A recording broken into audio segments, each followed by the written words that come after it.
Hello, and welcome to my review of the fourth studio album by major mega pop star Taylor Swift called Red. I will preface this video by saying that Taylor Swift is an artist that I was a little bit on the fence about when I was younger, and I still am to this day. Would I call myself a Taylor Swift fan, or would I just call myself someone who's somewhat casually interested in her music, but you can't help but pay attention to Taylor Swift because of all the ways she's kind of shoved down your throat in the media. Better or for worse, I am very curious to hear how her new album is going to sound, which comes out next month. So I thought I would, before this album comes out, I thought I would review an album that introduced me really to Taylor Swift. Because to be completely honest, Speak Now and Fearless, I only ever really heard the singles, and it wasn't by my own volition. I wasn't very interested. Her sound has always been pretty pop country, but her first few albums were definitely a lot more country sounding. Red is sort of unique because it really tried to bridge the pop and the country, but also bring in some alternative, which is unique to this album and something that she doesn't really experiment with up until this point. And I thought I would review this album because this was the album that exposed me to Taylor Swift, and it actually got me thinking, gosh, I've been sleeping on her a little bit. Like, she's actually a very talented songwriter, which I kind of had already heard, but she can craft some pretty beautiful, amazing melodies. I can kind of understand what all the hype is about.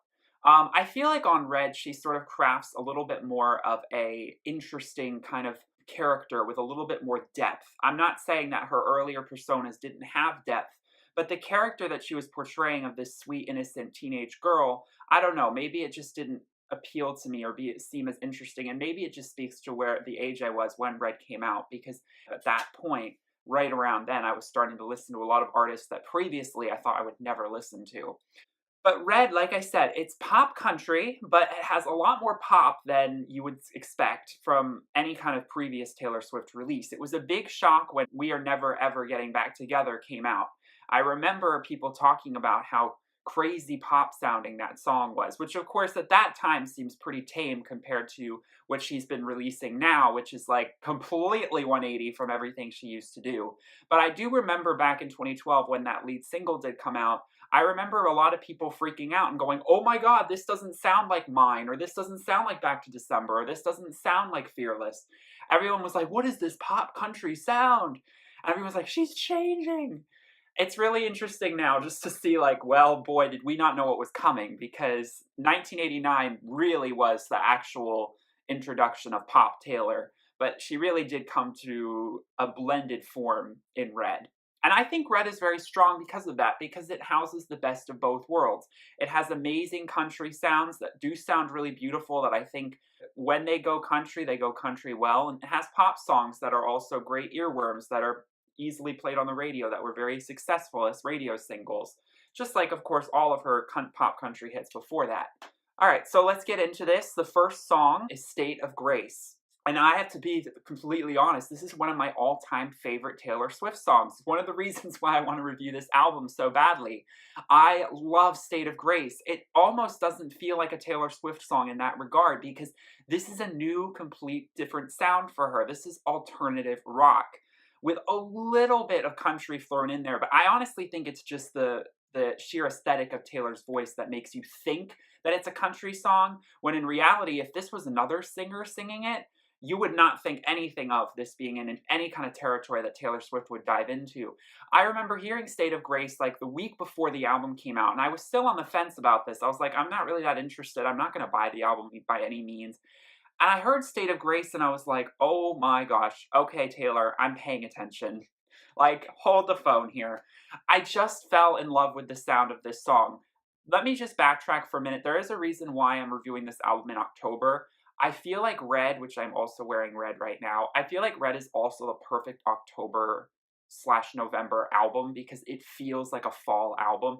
And for some reason, State of Grace in particular, and a couple other songs on this record, will always make me think of fall. It will always make me think of autumn. Partly because when I first heard this song, I was going to a pumpkin festival, and I just will always think about like going to this sort of small town, like very kind of like basic fall life kind of thing. And I don't know, it was so funny how like years before I would have been like, why on earth are you listening to this? And then I was like, you know what? I cave. I'm buying a Taylor Swift song. It was State of Grace that did it. Let me just say, the lyricism on this song is so interesting. Now, sonically, this song is, like I said, it has a very soaring, powerful melody. It's a broad sounding, stadium filling song with some really nice guitars, but I do like that it builds. It doesn't just start out banging over the top. It starts out slowly building and getting more kind of impactful. It has a very high energy. What I love though is the sort of thing like lyrics that she incorporates, like the twin fire signs, four blue eyes in a room. The way she sort of paints the scene in a lot of her songs is so descriptive and I think so storytelling like that is one of the things I really do enjoy about her music and her songwriting style. She did write a lot of the songs on Red by herself. Of course, she didn't completely self-write this album. Speak Now, which is another person, I think Speak Now, coming back to it, is also a very strong album, was completely self-written. And I may review that album in the future, although I actually, to be completely honest, have not listened to that full album in a long time, and I only listened to the full thing once. Otherwise, there are just certain cherry-picked songs that I do love from that album that I've listened to a ton. But from Red, there's a lot of songs that she did write completely by herself. State of Grace is one of those songs, and you can just hear that it is her literally describing this feeling of a grand love that is about to start. You know, she talks about this song as basically being this euphoric expectation or hope that can start at the beginning of a relationship. And, you know, even when you know, like, there's a worthwhile fight ahead, you know, there's going to be bumps in the road. This is an exciting journey and adventure that I'd like to begin and start with this person. And love is a ruthless game, unless you play it good and right. That lyric actually really, really sunk home for me because people can make things so complicated for themselves. And love is always going to be complicated and messy and murky. But, you know, hey, there people kind of underestimate the power of goodwill and, you know, people just being kinder to one another. And I think that that lyric is actually very well thought of because it really does remind us that we, you know, shouldn't get too ahead of ourselves. We shouldn't get too wrapped up in ourselves to forget to care for the other person predominantly. You know, we need to remember that compassion is the gateway to anything good in this world.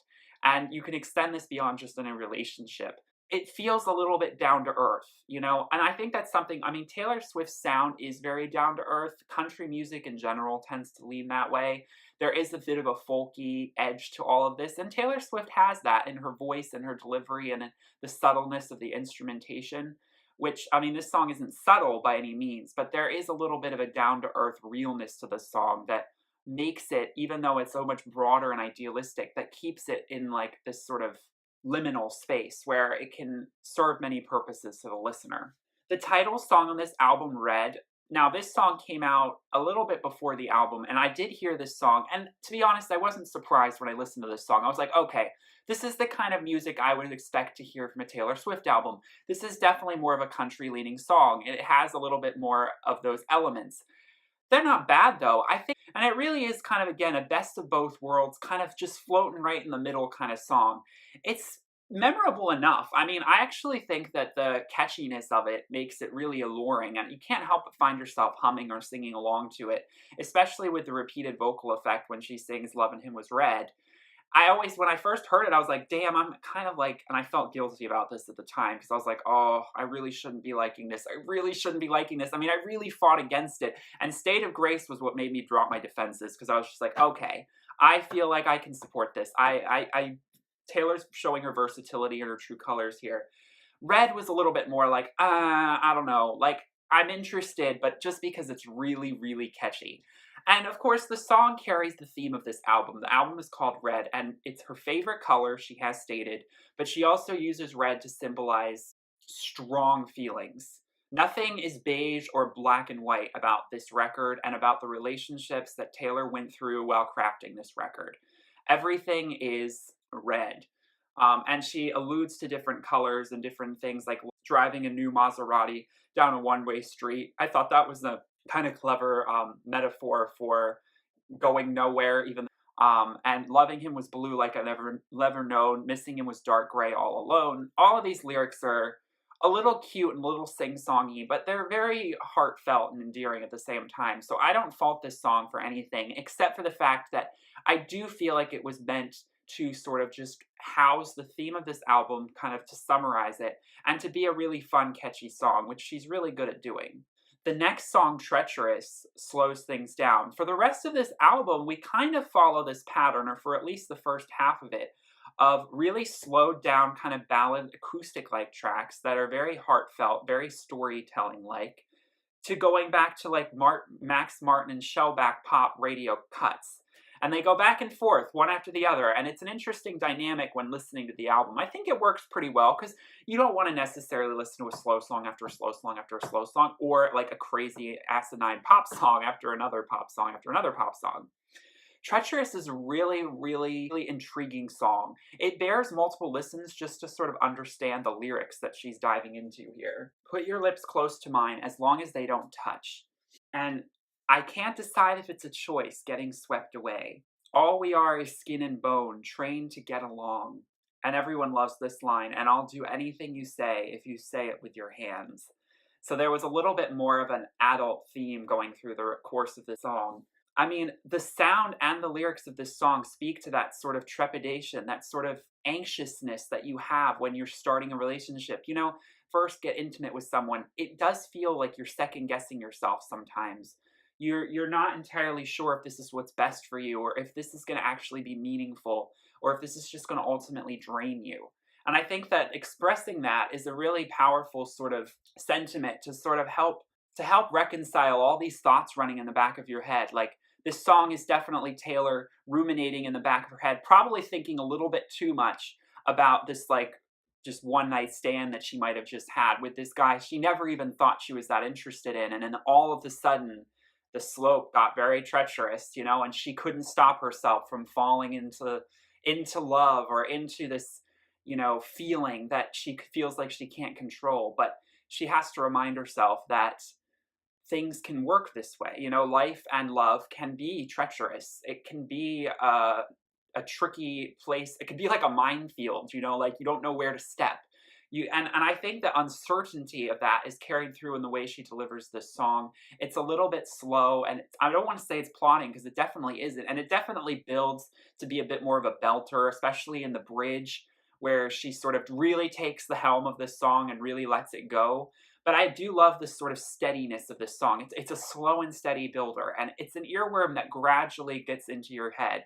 The next song, I Knew You Were Troubled. This was released as a promotional single, again, before the album came out. Now, this was definitely a song that made everyone go, whoa, because of the sound. Because the sound of this is completely unique to Taylor, unique from anything she had done before, with the dubstep breakdown in the chorus, which, I gotta be honest, is pretty cringeworthy to me now. I'm not really that crazy about this song. And it's also really hard, because when a song gets so played on the radio, it loses appeal to me. And I mean, I was never that crazy about the song to begin with. So any sort of appeal that this song had for me kind of got swallowed up by the whole promotion cycle of this album, where this song was just played nonstop on the radio. And I mean, it does have some really interesting sort of witty lyricism. And I think that's sort of the one saving grace of this song. But I don't want to spend too much time talking about these Shellback Max Martin produced songs, because to be completely honest, they are just kind of like nice pop songs that are a little bit more on the general side, so that anyone can relate to them. This song, I think, does have a little bit more anecdotal Taylor Swift likeness to it, because it does inject a lot of her own thoughts and opinions to the next song on this album, which is another huge highlight for me, All Too Well. This song is the longest song on the record, and it was the first song that was written for it. Now, this song was really difficult for Taylor to write, because she actually just wanted to make, literally, and this song kind of embodies this archetype, she wanted to make a song that was literally a story.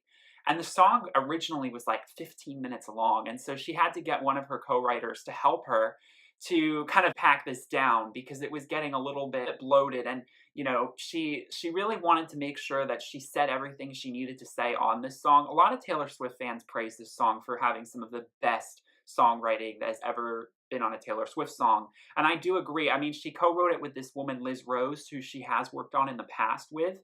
And I think that you just hear, because of all of the descriptions she uses and all of the ways she sort of sets and paints the scene, you really see this enacted in your head as you listen to the song. And the melody is beautiful, but it's not overpowering, so you don't forget about the lyrics.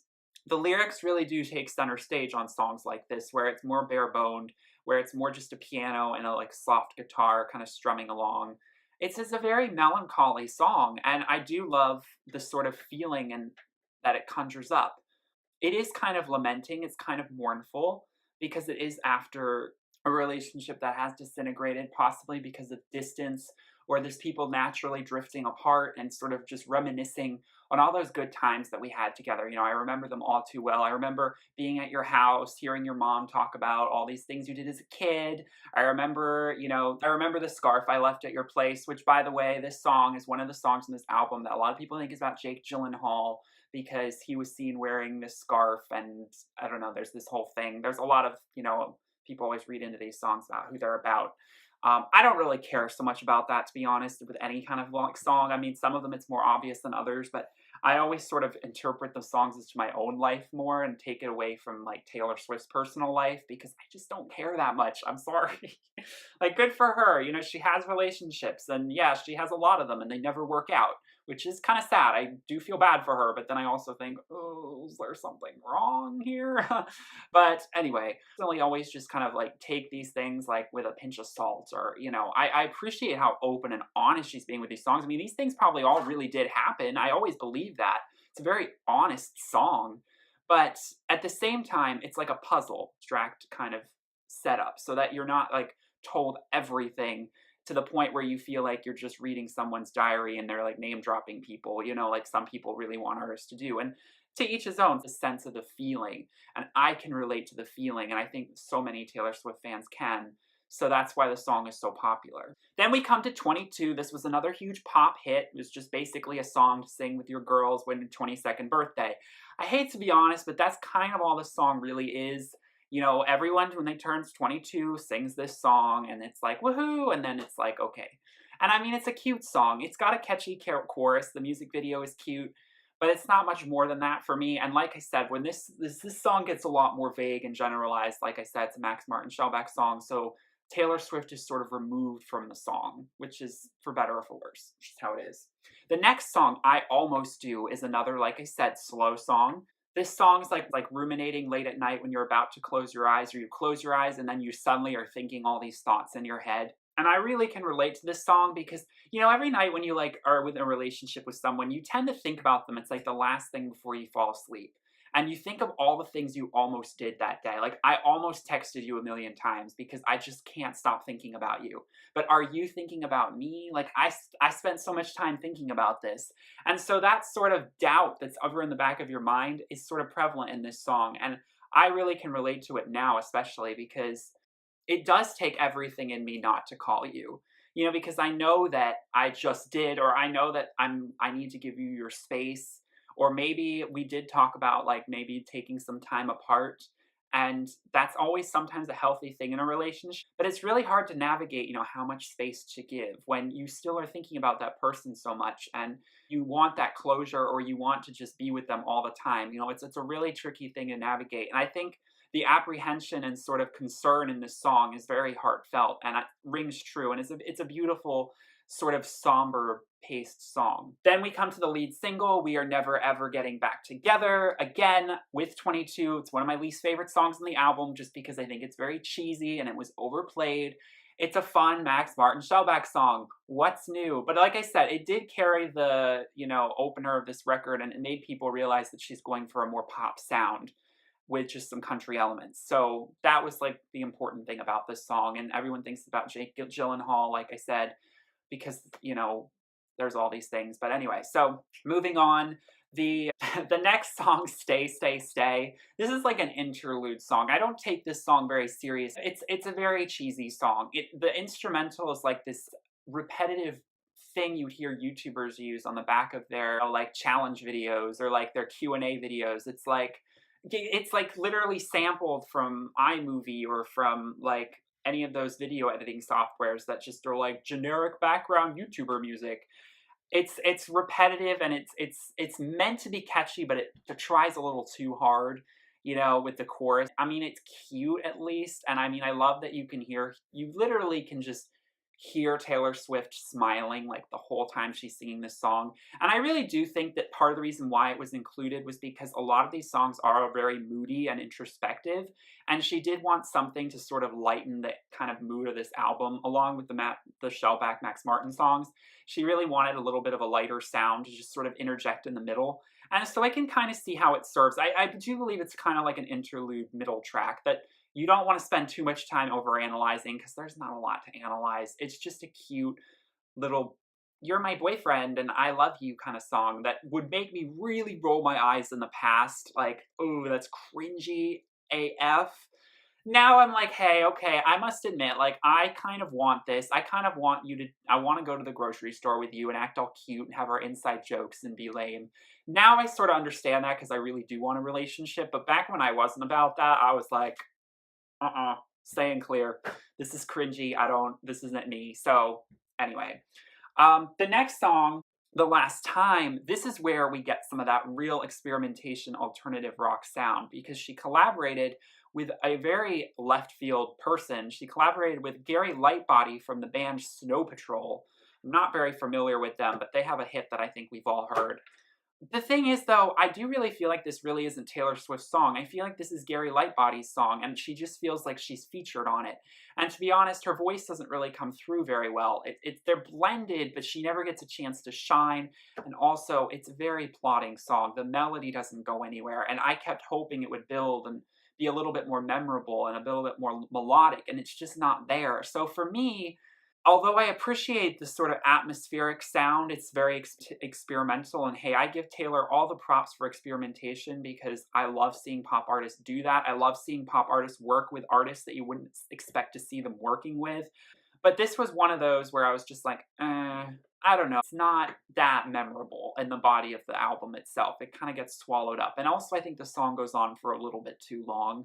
All right, so then we pick up the energy again with Holy Ground. See, I get the feeling that she is reflecting on a relationship that is over, but she's acknowledging that the time spent was well worth it, that we had a good time, that the place where we stood was holy ground, and I am going to just celebrate tonight all the good things. It's like a toast to the good life that we had together. I'm not going to mourn and cry and lament, which she does on a song coming up that I love. It's so beautiful. But this song is sort of the opposite of that because it's just sort of like trying to build hope for the future and sound a little bit more upbeat and positive, which is so different from the next song we're coming up to, which is my absolute favorite on this album. If I had to pick my favorite, is Sad, Beautiful, Tragic.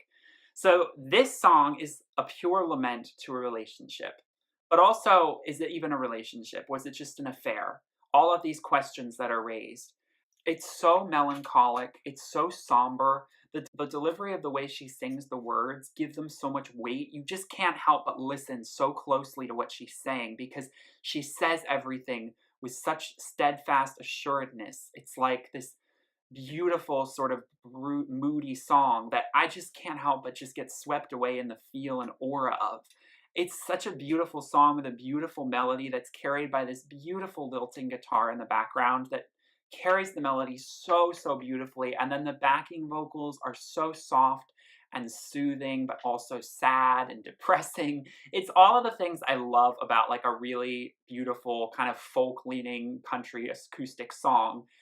It nails everything right on the head. You know, it goes where I need it to go. And it's the kind of song I really like seeing Taylor Swift in because it shows a very mature realness that we don't always see with some of these pop stars when they make these sort of like more pretty records. You know, this song is beautiful, don't get me wrong, but it's so dark and I really will always be drawn to this song. And like I said, this song will always make me think of autumn. I mean, it just has that feeling of leaves falling from the trees. Like when summer's over, we're going to get depressed now.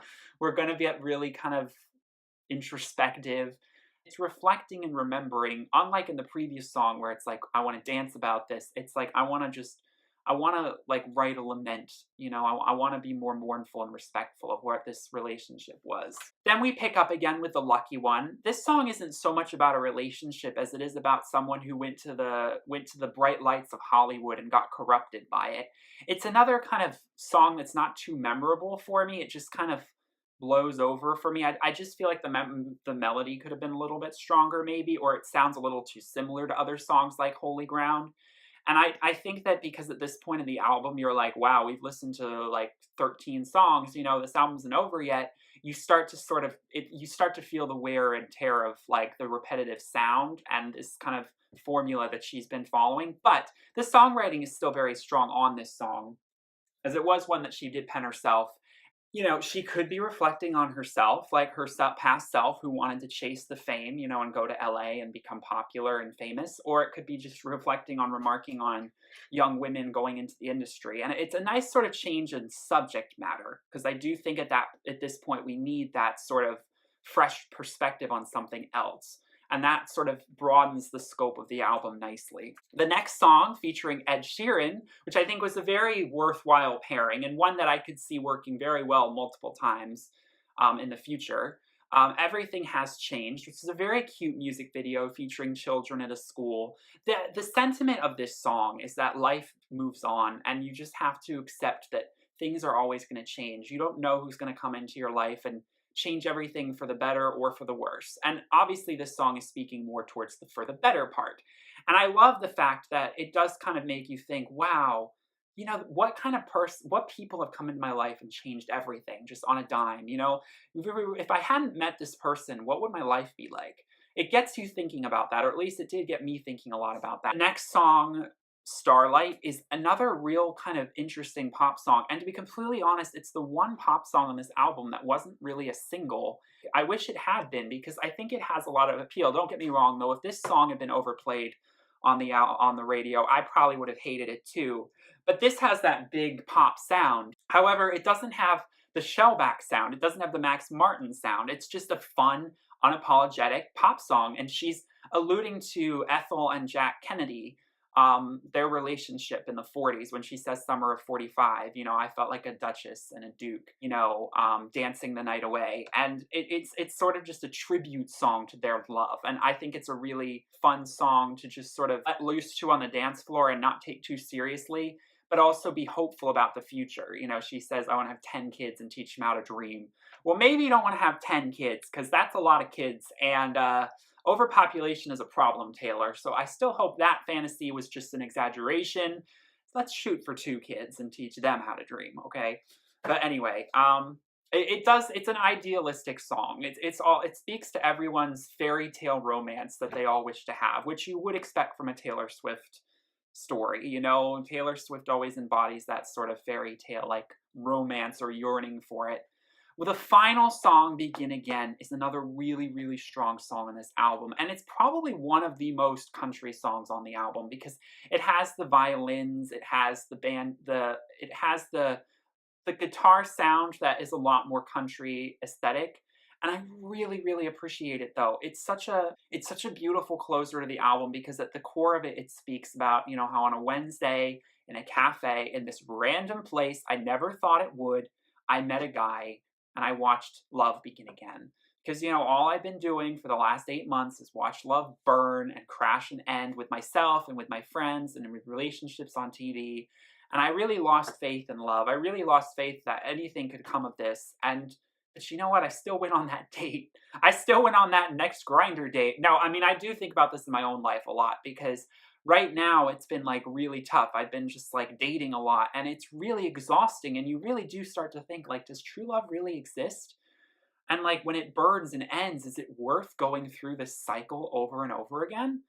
But you end up doing it anyway, because it is worth it. And it will be in the most random places, you know, that you'll watch it begin again. It really gets you this good feeling, you know, this feeling of regrowth and rejuvenation and rebirth. And I think that's what this song really is all about. The music video is gorgeous. It was filmed in Paris. It's her walking along the Seine.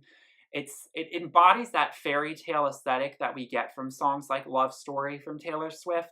But I think it's just a little bit more mature sounding for me. It just feels like someone who's a little bit more well seasoned and knows what they're singing about more, instead of being this teenager who's just like, I want love and I want my Prince Charming.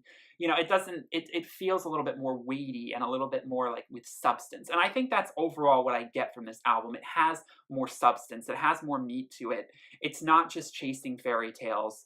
It has its moments where it wants to be fun and light, but when it gets really serious, it gets serious. And we really need that as we're growing up and entering our 20s, and then as we go into our 30s and understanding love and romance. It's not all pretty. And red is a strong color. It can symbolize true love and it can symbolize all these great positive things, but red is also the color of blood and the pain, and it has that dual meaning. Red is an intense color and it always will be. And this is an intense album in good ways and in bad.